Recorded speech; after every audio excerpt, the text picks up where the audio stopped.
बिस्मिल्लाहिर्रहमानिर्रहीम। तमाम देखने और सुनने वालों को अस्सलाम वालेकुम। आप देख रहे हैं YouTube channel doctor Umair vision expert. आज मैं बात करूंगा स्टाई या क्लेजियन के बारे में।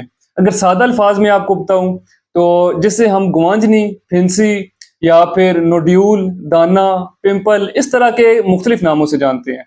तो आपको कैसे पता चले कि स्टाई कौन सा है या क्लेजियन कौन सा है और इसकी अलामात क्या क्या हैं, और इसके अलावा आप घर में खुद इसका इलाज किस तरह से कर सकते हैं। तो मेन फोकस इसका मेरा आज ये है कि आप घर में खुद इसका किस तरह से इलाज कर सकते हैं। तो वीडियो आपने एंड तक देखनी है। अब सबसे पहले तो मैं स्टाई के बारे में बताता हूँ कि स्टाई क्या होता है और क्लेजियन क्या होता है। स्टाई एक आंख की पलकों के किनारे पे बनने वाला दाना है। वो आंख के पलक के इधर किनारे में भी बन सकता है, इधर आंख की पलक के जो सेंटर है यहाँ पे भी बन सकता है, और ये जो आई लैशेज होती हैं इनके कोने पे बनता है। फिर स्टाई में ये होता है कि इसका एक तो दाने की चूंच बनी होती है, यानी इसका किनारा होता है।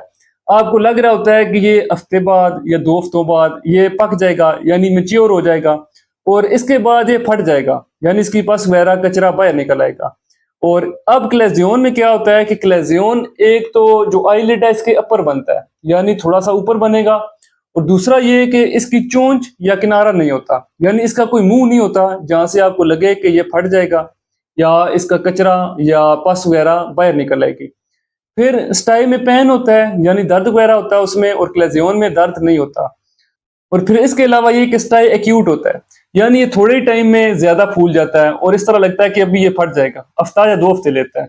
और क्लेजियन एक तो बड़ा होता है देखने में, और दूसरा ये कि ये क्रोनिक भी हो सकता है, एक्यूट भी हो सकता है, लेकिन ये क्रोनिक ज्यादा केसेस होते हैं कि ये थोड़ा ज्यादा टाइम लेता है बढ़ने में और खत्म होने में, जिस तरह से स्टाई है।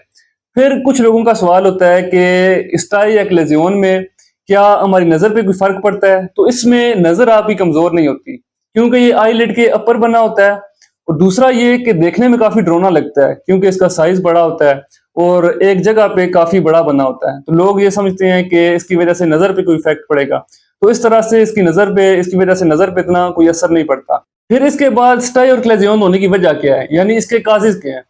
तो स्टाई में ये होता है कि एक तो ये इन्फेक्शन की वजह से हो सकता है, वायरल इन्फेक्शन है, बैक्टीरियल इन्फेक्शन है, या मिसाल ले लें आप स्टेफिलोकोकस है, या कहीं और इन्फेक्शन है, उनकी वजह से हो सकता है।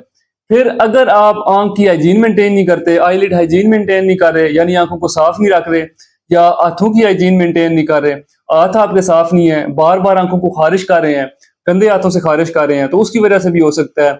और कुछ लोगों का स्क्रीनिंग टाइम बहुत ज्यादा होता है, यानी स्क्रीन टाइम उनका बहुत ज्यादा होता है।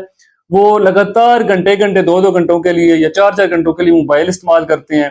तो जिसकी वजह से जब उन्हें खारिश होती है, तो जब वो खारिश करते हैं उसकी वजह से ब्लड क्लॉट हो जाता है, यानी एक जगह खून इकट्ठा हो जाता है और ये एक दाना बन जाता है। और इसके अलावा ये कि हमारी आंख में या आईलिड पे कुछ ग्लैंड्स होते हैं, अगर वो ग्लैंड अपना फंक्शन सही से परफॉर्म नहीं कर रहे, वो ड्राई हो रहे हैं, क्योंकि ग्लैंड्स का काम ये होता है कि हमारी आंख को मॉइस्चर रखें या वाटर प्रोड्यूस करें या ऑयल प्रोड्यूस करें, तो जिसकी वजह से आंख खुश्क नहीं होती। तो उसकी वजह से भी अगर वो अपना फंक्शन सही से परफॉर्म नहीं कर रहे, उनकी ब्लॉकेज हो गई है, तो फिर भी आपको स्टाई या क्लेजियन हो सकता है। अब आप इसका घर में किस तरह से इलाज कर सकते हैं। तो इलाज में इसका बड़ा सिंपल सा बताने लगा हूं।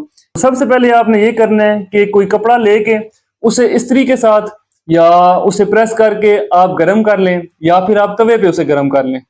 तो आपने गर्म इतना करना है कि आपकी उससे स्किन ना जले, यानी नीम गर्म आप कर लें उसे, तो आपकी स्किन पे कोई इफेक्ट ना पड़े। फिर इसके बाद आपने ये करना है कि वो गर्म पट्टी उसे आपने आंख की टकोर करनी है, यानी यहाँ पे आपने गर्म पट्टी कम से कम 30 सेकंड के लिए एक बार रखनी है। तो दिन में ये आपने 4 से 5 मरतबा ये इस तरह से गर्म पट्टी आंख पे रखनी है। 30 से 40 सेकंड के लिए आपने यहाँ पे उसे दबा के रखना है। फिर 2 हफ्तों तक आपने, या हफ्ते तक, जब तक ये ठीक नहीं होता, उसका सही से मुंह नहीं बनता, पस वगैरह नहीं निकलती, आपने इस तरह से गर्म पट्टी की टकोर करते रहना है। और ये स्टाई में ज्यादा करना आपने, लेकिन क्लेजियन में भी आप ये गर्म पट्टी की मालिश करते हैं, उससे भी ठीक हो जाता है।